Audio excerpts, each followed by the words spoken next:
오늘은 모욕 속 발걸음 여전히 사랑이었다라고 하는 제목을 가지고 함께 말씀을 나누도록 하겠습니다. 여러분, 하나님을 믿는다는 것은 도대체 무엇일까요?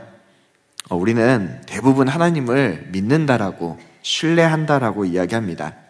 하지만 솔직히 말해 우리의 믿음은, 우리의 신뢰는 진정 하나님을 향한 신뢰인지, 아니면 우리 인생에 무언가를 제공할 수 있는 기대인지 우리는 종종 생각해 보고 합니다.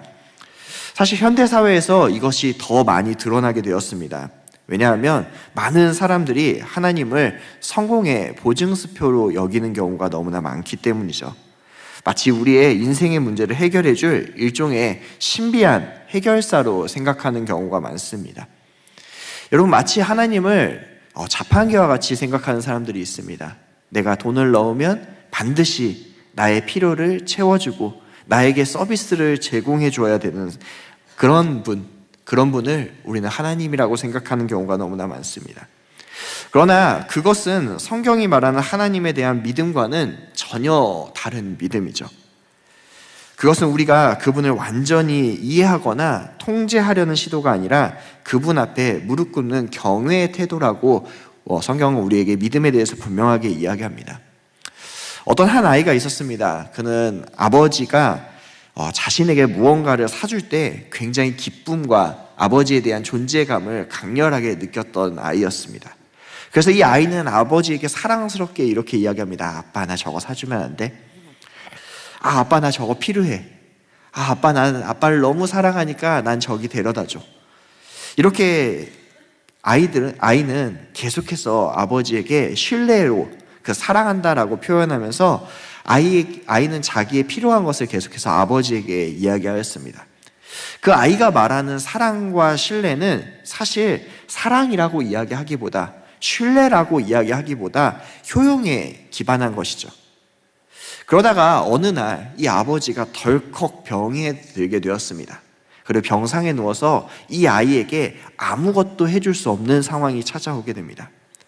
그때서야 이 아이는 깨닫게 되죠. 나는 아버지를 사랑했던 게 아니라 아버지가 나에게 해줄 수 있던 것을 사랑했던 거구나. 오늘 우리가 보고 있는 이 사무엘상은 우리가 인생에서 마주할 수 있는 이 이야기를 성경의 말씀을 통해서 우리에게 이야기를 해줍니다. 어찌 보면 에벤에셀이라고 하는 이 승리의 이야기, 저 이면에는 사무엘상 전반에 깔린 우리의 모습, 우리의 신앙을 나타내는 모습이 바로 이 사무엘상에서 드러내고자 하는 나의 신앙과 나의 모습, 그리고 우리가 나아가야 될 방향이기도 할 것입니다. 오늘 이 사무엘상 4장부터 7장까지의 이 이야기를 통해서 우리는 영적으로 어떻게 하나님을 만날지 다시 한번 말씀을 통해서 깨닫는 시간이 되길 원합니다. 이스라엘은 하나님을 사랑하지 않았습니다. 그들은 그분의 힘, 그분의 보호, 그분의 승리와 그분의 능력을 원했습니다. 하나님을 진심으로 예배하기보다는 마치 필요할 때 꺼내 쓰는 도구처럼 하나님이 전락해버린 것이 사사기부터의 이야기입니다. 그래서 그들은 하나님에 대해서 하나님이 역사하심, 하나님의 도우심을 어찌 보면 하나님께서 이러한 강력한 힘과 강력한 원칙과 강력한 무언가로 우리를 보호하신다라고 하는 자부심을 가지고 있었죠. 그러나 그분 안에 있는 그분의 인격적인 모습과 그분의 사랑과 그분의 주권자적인 모습을 이스라엘은 모두 다 잃어버렸습니다.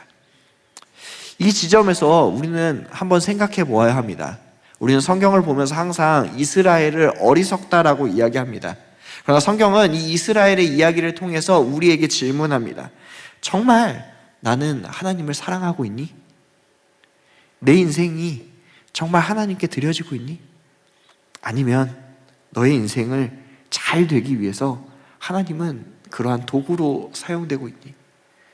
성경은 우리에게 이러한 질문을 던지고 있다는 것이죠. 오늘 사무엘상 4장은 이스라엘이 블레셋과의 전쟁 장면으로 우리에게 이 전쟁 장면의 시작을 보여주고 있습니다. 여러분, 우리는 이 사무엘상 4장을 통해서 영적 현실을 적나라하게 마주할 수 있습니다.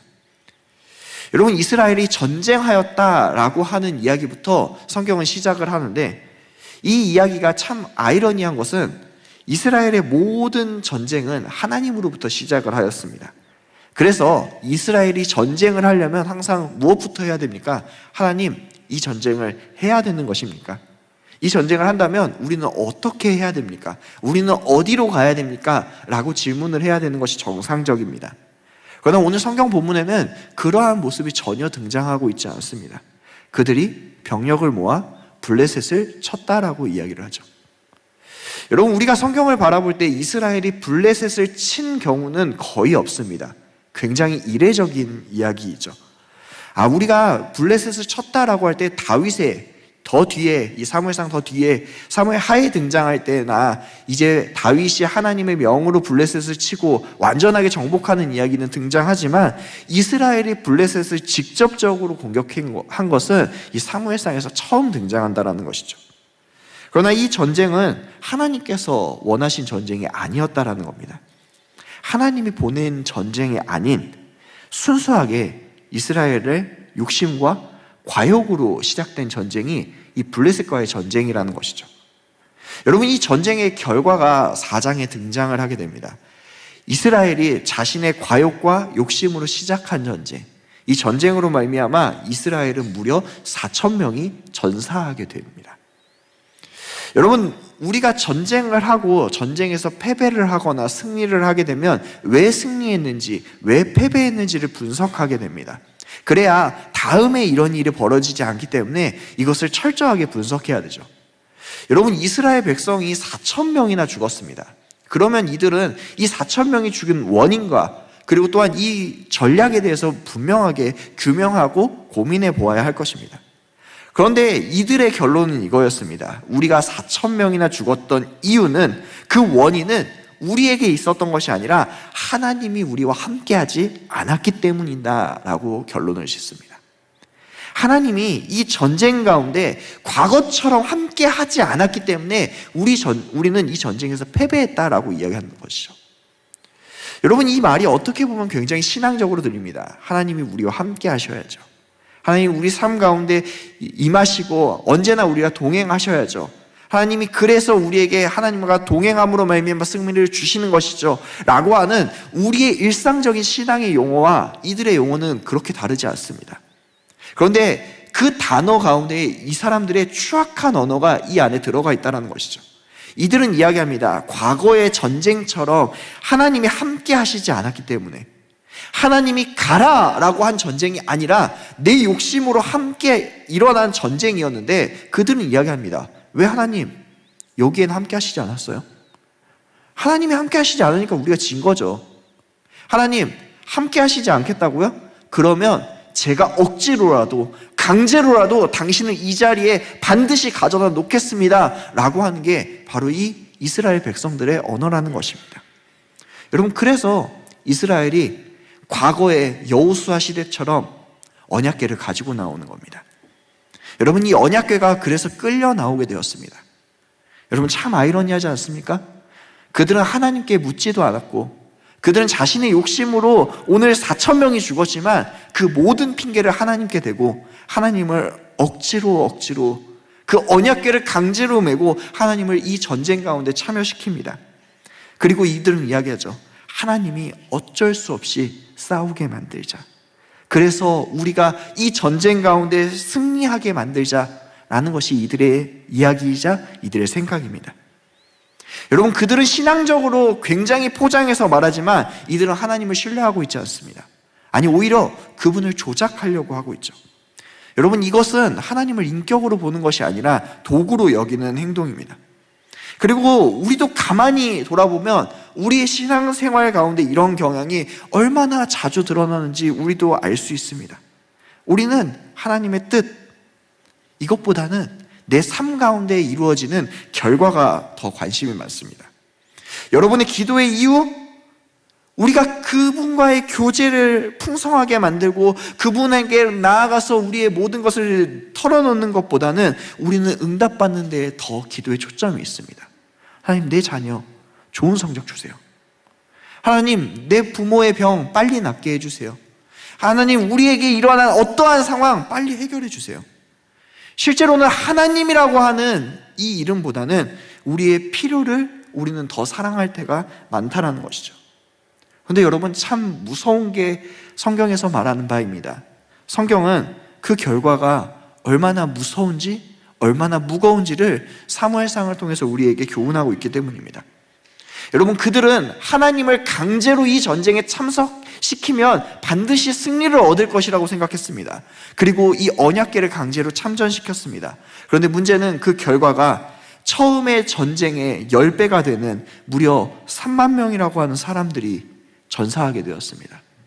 제사장 가문에 제사장들이 몰살되게 되었습니다. 그리고 그들이 그렇게 믿었던 하나님의 임재의 상징인 언약궤는 블레셋에게 빼앗겨버리고 만 것입니다.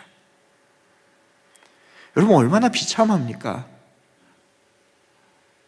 여러분, 이스라엘은 하나님을 강제로 참전시켰지만 아무것도 얻지 못하고, 아니 오히려 모든 것을 다 잃어버렸습니다.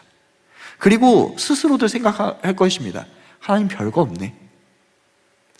그런데 여러분, 참 놀라운 게 하나님이십니다. 하나님은 그 모욕감 가운데서도, 그 비참한 가운데서도 놀랍게도 자신의 영광을 스스로 드러내시기 때문입니다. 하나님이 이스라엘에게 모욕당하셨으나, 또한 하나님이 블레셋에게 모욕당하신 것처럼 보이셨으나, 하나님은 블레셋 땅 가운데서 거짓된 우상들의 민낯을 드러내시고 참된 하나님의 나타내심을 분명하게 보이시면서 그분 스스로가 자신의 거룩하심과 자신의 하나님 된 주권을 오늘 온 세계의 열방 가운데 보이셨다라는 것이죠. 하나님은 결코 인간의 조작을 받지도 않으시고 실패하시도 않으십니다. 그분은 오히려 주권적으로 거룩하게 일하시는 분이십니다. 그래서 이 블레셋 땅으로 가 있는 동안에 하나님은 계속해서 영광 받으십니다. 블레셋이 두려워하고 블레셋이 하나님의 존재를 경험하게 되고 그들이 하나님을 자신의 그래서 터전에서 떠나보내게 만드는 거룩한 그 영광을 하나님은 열방 가운데 분명하게 보이시고 자신의 힘으로 말미암아 분명하게 영광 가운데 이스라엘로 돌아오시게 된다는 것이죠. 여러분, 그 언약궤가 도착한 곳이 어디입니까? 이스라엘 땅 벳세메스였습니다. 여러분, 벳세메스에 있었던 이 사람들, 자신들의 수치와 자신들의 욕망과 자신들의 어리석음으로 하나님을 빼앗겼던 그들이 하나님의 궤를 봤을 때, 그 영광 가운데 도착하신 그 하나님을 봤을 때 얼마나 큰 감격이 있겠습니까? 그런데 참 성경은 아이러니하게 이야기합니다. 우리가 하나님의 영광을 바라보면 그 영광으로 말미암아 하나님을 영광스럽게 모실 것처럼 보이지만 오늘 이스라엘 백성들이 그렇게 하나님을 모시지 않고 있었다라는 것을 성경을 통해 우리에게 교훈하기 있기 때문입니다. 여러분, 벳세메스는 이 벳세메스의 사람들은 분명하게 하나님이 영광 가운데 오신 것을 보았습니다. 그러나 그들은 다시금 하나님을 모욕합니다. 그분의 임재와 영광을 섬기기보다는 오히려 그분이 블레셋을 어떻게 무찔렀는지, 그분이 블레셋 가운데 어떤 능력을 보였는지 관심을 보이고 오히려 그분의 권력과 그분의 높은 자리를 누가 얻고 싶어 하는 겁니까? 이스라엘 사람들이 얻고 싶어 하는 겁니다. 여러분, 그래서 그들은 언약궤를 열게 되는 겁니다. 여러분, 이 언약궤를 열었다라고 하는 이 표현, 많은 사람들이 그냥 열어서 전염병이 펴졌나? 라고 생각할 수 있습니다. 여러분, 성경은 전염병이 펴져서 그들이 죽었다라고 이야기하지 않습니다. 성경에는 뭐라고 이야기하냐면 언약궤를 그들이 들여다본 고로라고 이야기하는 것이죠. 여러분, 그러니까 지금 벳세메스에서 지금 죽었던 사람들의 특징은 뭐냐면 언약궤를 들여다본 사람들이 죽었다라고 이야기하는 겁니다. 그러니까 그 뚜껑이 열렸기에 모든 사람이 전염병처럼 죽은 게 아니라 유독 언약궤를 들여다본 사람들만 죽었다라고 이야기하는 것이죠. 그런데 여러분, 성경에서는 아주 놀라운 이야기를 합니다. 그 언약궤를 들여본 사람이 얼마냐라고 할 때 5만 70명이라고 이야기합니다. 여러분, 우리는 성경을 읽을 때 가끔 숫자에 둔감해질 때가 있습니다. 여러분, 아까 자신의 욕심으로 나갔을 때 몇 명이 죽었습니까? 4,000명이 죽었습니다. 하나님을 강제로 끌고 와서 내 전쟁에 이용하려고 했을 때 몇 명이 죽었습니까? 3만 명이 죽었습니다. 그런데 지금 여호와의 궤를 들여다본 고로 5만 70명이 죽었습니다. 여러분, 가장 많은 사람들이 지금 언약궤를 들여다본 고로 죽었다라는 것이죠. 그러니까 여러분, 이 상황을 이렇게 생각하면 됩니다. 앞사람이 언약궤를 들여다본 걸로 죽었는데 사람은 이렇게 생각하는 겁니다. 저 사람은 죽었지만 나는 그렇지 않겠지. 나는 이 언약궤를 잘 들여보면 내가 이만한 힘을 얻을 수 있을 거야. 내가 이런 파워를 얻을 수 있을 거야. 내가 하나님을 쟁취할 수 있을 거야 라고 하는 그 불타오르는 욕심으로 말미암아 사람들이 죽어나가는 틈에서도 그 시체들을 거두면서 사람들은 언약궤를 계속해서 쳐다보게 된 겁니다. 여러분, 인간의 가장 추악한 모습이 언약궤 앞에서 드러났습니다. 5만 70명의 사람들이 죽고, 아니 그 벳세메스에 있는 거의 모든 사람들이 멸절한 후에야 그들은 외칩니다. 누가 거룩한 여호와 앞에 설 수 있으랴. 여러분, 이 구절을 많은 사람들은 믿음의 고백으로 봅니다. 아, 그래, 우리가 더럽고 우리가 죄 가운데 있는 사람이니까 여호와 앞에 설 수 없지. 그래, 우리는 그래서 하나님 앞으로 돌아가야지. 이렇게 생각을 할 수 있습니다. 그런데 지금 이 벳세메스 사람들의 이 누가 여호와 앞에 설 수 있으랴 라고 하는 이 고백은 자신들의 추악한 죄 앞에서 고백되는 겁니다. 여러분, 이들이 얼마나 추악한지 이것이 믿음의 고백이 아니라는 것이 절실하게 드러나는 것이 이 다음 구절에서 등장하는 겁니다. 이 다음 구절에 뭐라고 이야기하면 이렇게 이야기합니다. 그들이 기럇 여아림에 기별하여 너희는 내려와서 그것을 너희에게로 옮겨가라 라고 이야기합니다. 여러분, 기럇 여아림, 우리는 지명에 대해서 조금 둔감할 때가 있습니다. 이 기럇 여아림이 어디서 등장했냐면 바로 여호수아 시대 때 등장했습니다. 여호수아 때 이스라엘을 속여서 언약을 맺고 그때 이스라엘에게 이 곰팡이 핀 떡과 낡은 의복으로 우리가 먼 나라에서 왔으니 우리가 화친을 해달라고 이야기했던 기브온 족속이 있었던 땅이 바로 이 기럇 여아림입니다. 이 기럇 여아림이라고 하는 지명이 그래서 여호수아서에 분명하게 등장을 하고 있죠. 그러니까 이 기럇 여아림의 후손은 기럇 여아림에 살고 있는 사람들은 기브온 족속의 후손들이라는 것이죠.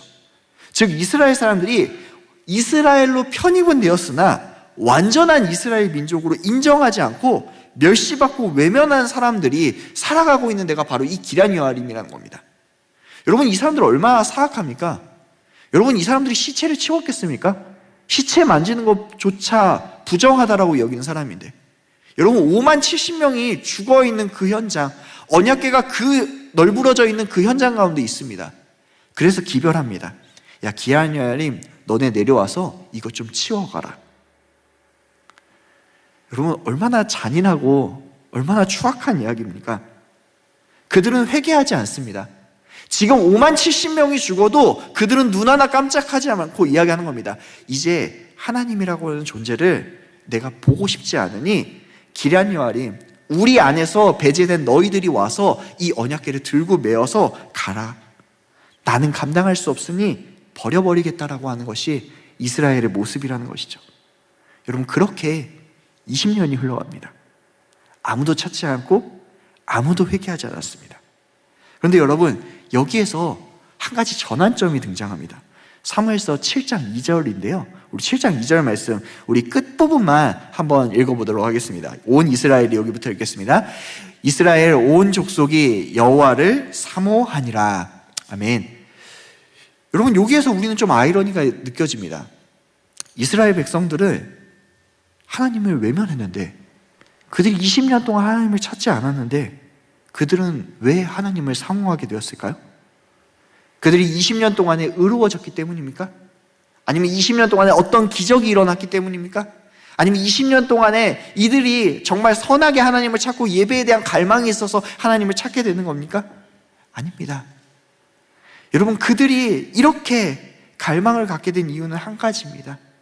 그들은 하나님을 찾지 않았으나 하나님이 그들을 찾아오셨기 때문입니다. 여러분, 그래서 우리는 분명하게 기억해야 됩니다. 우리의 신앙의 가장 기초가 되는 건 무엇이냐? 나의 열심과 내가 예배당에 나오는 것과 내가 하나님께 무언가를 드리는 것이 아니라 은혜가 항상 먼저인 겁니다. 여러분, 이스라엘에게는 단 한 가지의 공로도 자랑할 것이 없었습니다. 오직 그들의 욕심과 그들의 과오만 가득하였지만 오늘 은혜로 하나님이 찾아오신 겁니다. 우리가 만든 것이 아니라 하나님께서 우리 안에 심으신 것으로 말미암아 우리는 하나님을 알게 되고 하나님을 찾게 되었다는 것이죠.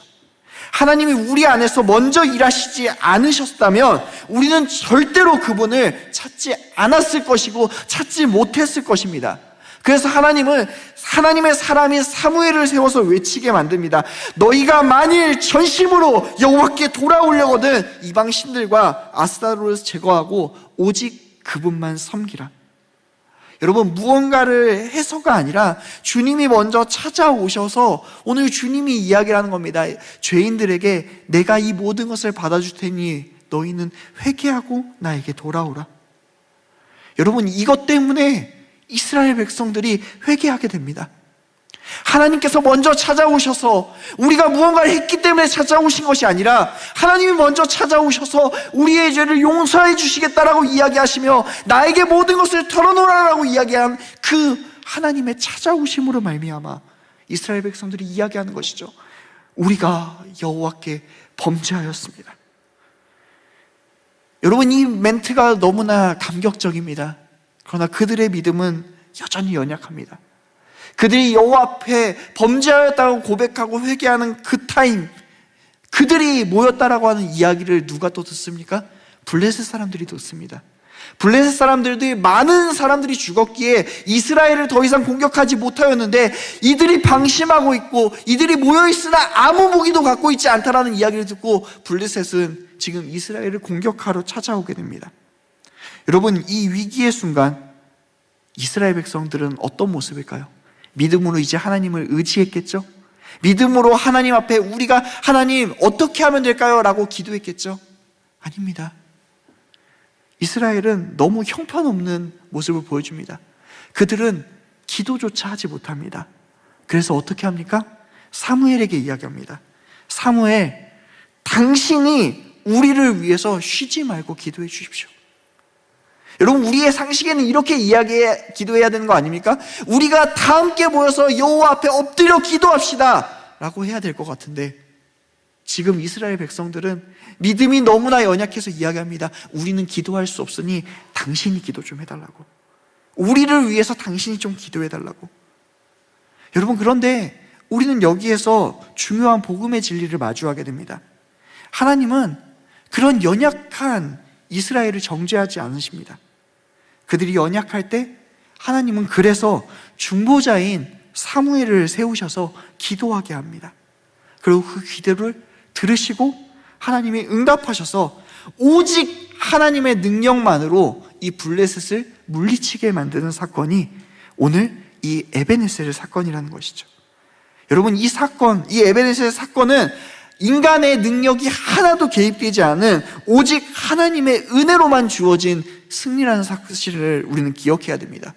그래서 사무엘은 그 자리에 돌을 세우면서 선언합니다. 에벤에셀, 여기까지 여호와께서 우리를 도우셨다. 여러분, 이 고백은 전쟁 가운데 하나님께서 우리를 도우셨다라고 이야기하는 게 아닙니다. 우리는 연약하지만, 우리는 죄인이지만 하나님은 과거에도 우리를 사랑하셨고 지금 현재에도 우리를 사랑하시고 앞으로 미래에도 신실하게 우리가 무엇을 했기 때문에 사랑하시는 것이 아니라 그분의 신실하심으로 말미암아 우리를 끊임없이 도우시는 분이다 라고 하는 선언이 바로 이 에베네셀의 하나님이라는 것이죠. 여러분, 그 은혜의 감격을 오늘 이스라엘이 경험하게 되는 겁니다. 그리고 난 다음에 이스라엘은 깨닫게 되는 거죠. 여호와를 사모하게 되는. 여러분, 여호와를 사모하게 되니까 성경은 놀라운 이야기를 합니다. 그것이 바로 여호수아서 7장 14절의 말씀입니다. 우리 10장 14절 말씀 함께 읽도록 하겠습니다. 읽겠습니다. 블레셋 사람들이 이스라엘에게서 빼앗던 성읍이 에그론부터 가드까지 이스라엘에게 회복되니 이스라엘이 그 사방 지역 블레셋 사람들의 손에서 도로 찾았고 또 이스라엘과 아모리 사람 사이에 평화가 있었더라. 아멘. 여러분, 이 이야기를 짤막하게 줄이면 이겁니다. 빼앗겼던 성읍이 회복되었습니다. 이스라엘과 아모리 사람 사이에 평화가 생겼습니다. 여러분, 그런데 성경은 이 평화라고 하는 단어, 이것을 샬롬이라고 분명하게 쓰고 있습니다. 여러분, 샬롬이 이루어졌습니다. 성경에서 샬롬을 이야기하는 경우가 많지 않습니다. 왜냐하면 이 샬롬은 여호와께서 주시는 완전함, 온전함이기 때문입니다. 그런데 오늘 성경은 굳이 여기에서 샬롬을 사용하고 있다는 것이죠. 단지 전쟁이 멈춘 게 아닙니다. 하나님과의 관계가 회복되었다라고 하나님이 선언하시는 겁니다. 두 번째, 하나님과의 관계가 회복되고 나니까 그것이 흘러나와서 이스라엘 백성들이 전인격적으로 평화를 얻게 되었다는 겁니다. 여러분, 그런데 더 놀라운 게 있습니다. 이 평화가 이스라엘에게만 멈추는 것이 아니라 그 다음으로 흘러가게 됩니다. 성경은 뭐라고 이야기합니까? 그 평화가 이스라엘을 넘어서 블레셋까지 흘러갔다라고 이야기합니다. 여러분, 복음의 평화는 단지 그냥 내 내면에만 그치는 것이 아니라는 거죠. 우리의 관계를 회복시키고요, 우리의 공동체를 회복시키고요, 적대하는 사람들과의 관계에서도 하나님의 온전하게 만드심으로 말미암아 참된 하나님의 나라를 경험하게 하는 것, 이것이 바로 샬롬이라는 것을 오늘 성경은 우리에게 이야기하고 있다는 겁니다. 여러분, 우리가 지금까지 본 이 사무엘서 4장부터 7장까지의 이야기는 단순한 성경의 과거의 이야기가 아닙니다. 이것은 우리의 삶의 깊은 현실을 이야기하는 겁니다. 우리의 삶 가운데서 우리는 하나님을 사랑한다라고 이야기하지만 우리는 너무나 하나님을 조작하려고 합니다. 그분을 경외하려고 하기보다는 그분의 능력을 활용하려고 합니다.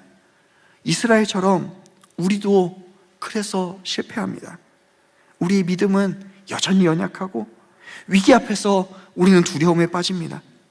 하나님을 버리고 기도조차 하지 못하고 정말 우리는 낭만과 절망 가운데 빠져버리는 경우가 너무나 많습니다.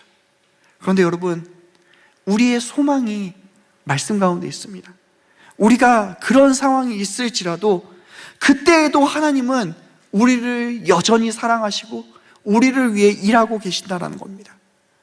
여러분, 하나님은 우리가 기도할 수 없을 때 우리에게 찾아와 주셔서 지금도 우리 안에 역사하셔서 우리 안에서 말할 수 없는 탄식으로 내가 기도할 수 없을 때 나를 위해서 기도해 주시고 그 기도가 하나님께 상달될 수 있게 여전히 기도하고 계시는 분, 마치 사무엘처럼 우리를 위해 중보하는 분이 바로 그 예수 그리스도라는 것이죠.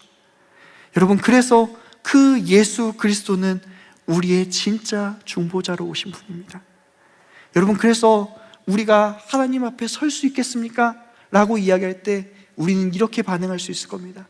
우리의 더러움과 추악함과 우리의 죄악 때문에 우리는 하나님 앞에 설 수 없습니다. 그러나 내가 하나님 앞에 설 수 있는 단 한 가지 이유는 그 모욕과 그 모든 지옥과 그 모든 우리의 죄 가운데서도 꾸준하게 우리를 사랑하시며 그 모욕을 견뎌내시며 십자가 상에서 그 모든 것을 감당하신 그 예수 그리스도께서 우리를 사랑하셨기 때문에 우리는 예수 그리스도로 말미암아 여호와 앞에 설 수 있는 겁니다. 에베네셀, 여기까지 하나님께서 우리를 도우셨다. 여기까지 하나님이 우리를 사랑하셨습니다. 여기까지 우리를 사랑하셔서 하나님은 복음으로 우리를 도우십니다. 과거에도 도우셨고 현재에도 도우실 것이고 그 미래에도 우리를 여전히 사랑하시며 도우실 것입니다. 여러분, 그분의 은혜는 중단되지 않습니다. 우리는 흔들려도 그분의 사랑은 여전히 신실합니다. 그러므로 여러분, 우리가 할 것은 하나밖에 없습니다. 여호와께 돌아가십시오. 그분을 붙잡으십시오. 그분만이 우리에게 참된 샬롬을 주시는 분입니다. 오늘 그분과 동행하는 우리 모든 성도님들 되시길 간절하게 소망하겠습니다.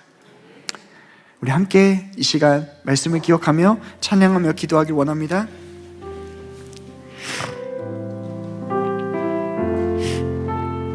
우리는 오직 주의 은혜로만 설 수 있습니다. 우리 시간 나를 찬양하는 것이 아니라 우리 그 하나님을 찬양하길 원합니다.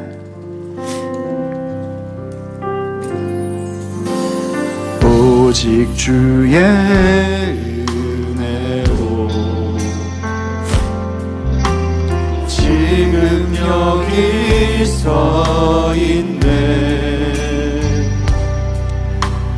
한없는 경배 한없는 찬양 내 영혼 예배드리네.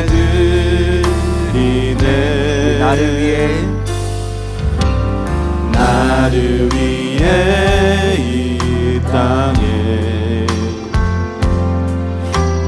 오신 주의 은혜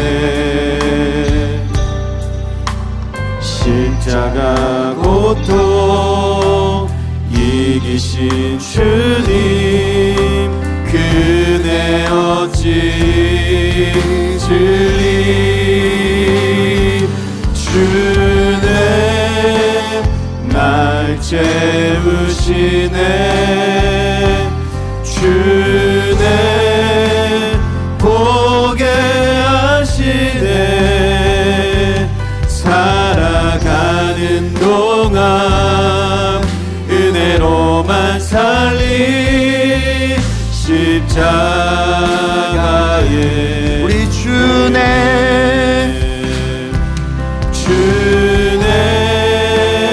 날 채우시네 주네 보게 하시네 살아가는 동안 은혜로만 살리 십자가 우리 마지막으로 주네